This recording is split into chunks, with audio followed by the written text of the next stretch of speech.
This is the CBS Evening News with Dan Rather in New York and Connie Chung at the Winter Olympics in Norway.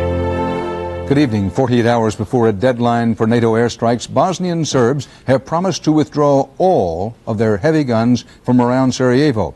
UN officials say the pullout is proceeding at a good pace. White House officials say they can't confirm that, and in any case, they emphasize the ultimatum still is in effect.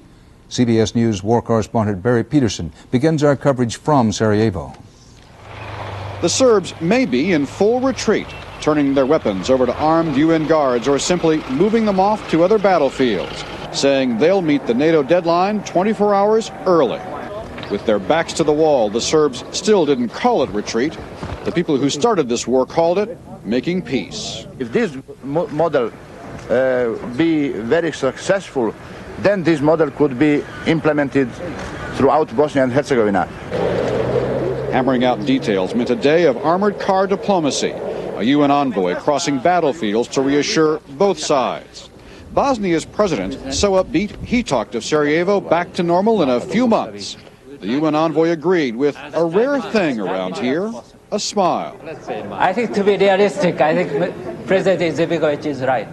The Serbs still block the roads out of Sarajevo. The airport is in their territory. The next step for peace, say some, would be opening the airport. And after that, simple things. There are many steps to be done to lift the siege of Sarajevo.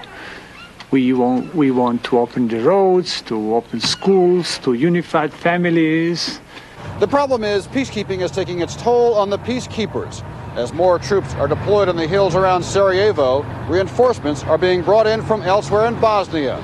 That means fewer escorts for aid convoys and less influence over fighting in other cities under siege.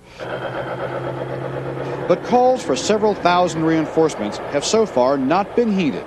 Sarajevo may be saved. The rest of Bosnia may not be so lucky. Barry Peterson, CBS News, Sarajevo. U.S. officials today praised Russia for its help, however reluctant and however late, in persuading the Serbs to pull back. They say Moscow and Boris Yeltsin now stand to play key roles in trying to end the Bosnian conflict. CBS News national security correspondent David Martin explains why. It took an ultimatum backed by the threat of NATO airstrikes, but at last the Clinton administration is cautiously optimistic something is working in Bosnia.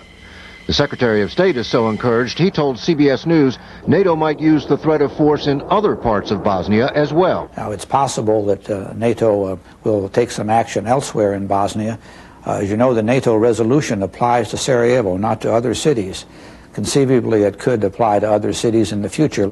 It was not just the threat of airstrikes that got the Serb guns moving.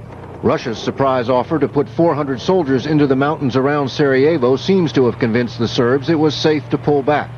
The chief Russian negotiator was not shy about taking credit. We all are very happy that this Russian initiative has worked. But Secretary Christopher tells a different story. He says it was NATO's threats that finally forced Russia's hand.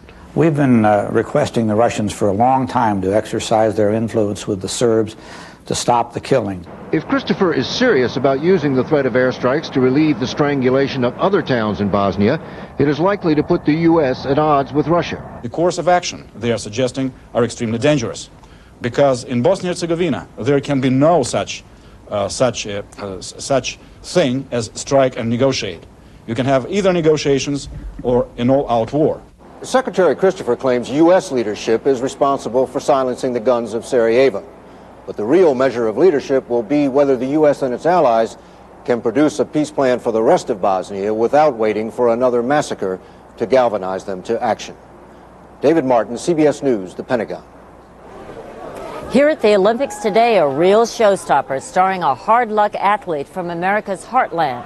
He is speed skater Dan Jansen, who's been sharing a string of personal and professional tragedies with the rest of the world since the Winter Games in 1988.